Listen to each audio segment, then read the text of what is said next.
Alright, we got the Holland Tunnel coming up here. This reminds me of my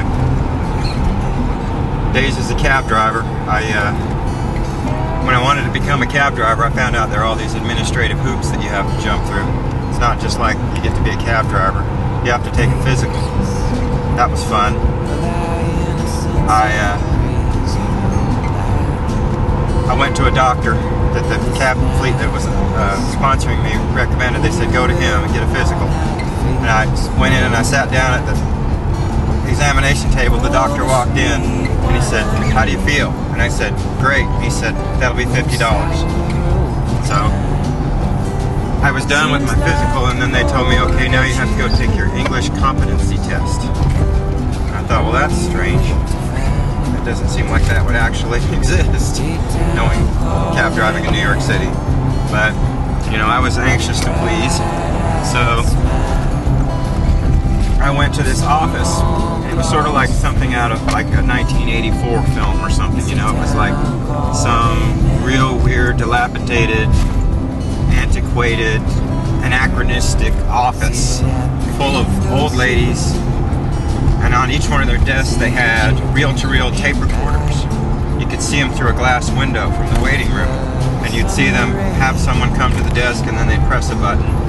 And then something would happen and some time would pass and the person would leave. It was really puzzling, mysterious.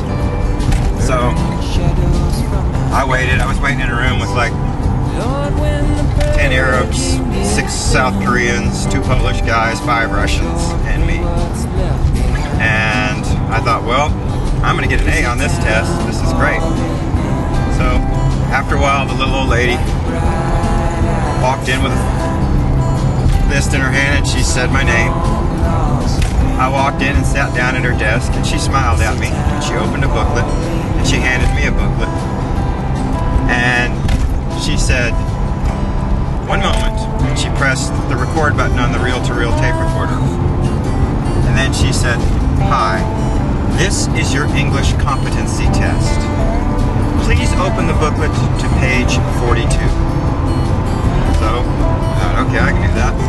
I opened the booklet to page 42. And when I got it to 42, I showed it to her and she said, "Good.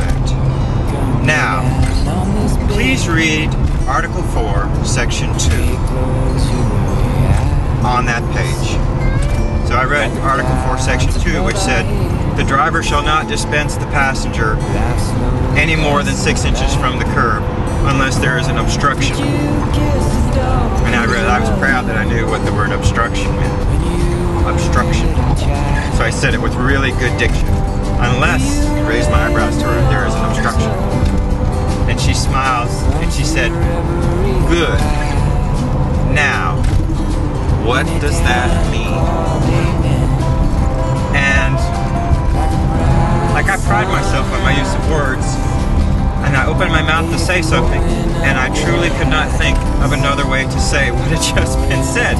The driver shall not dispense the passenger more than 6 inches from the curb unless there is an obstruction.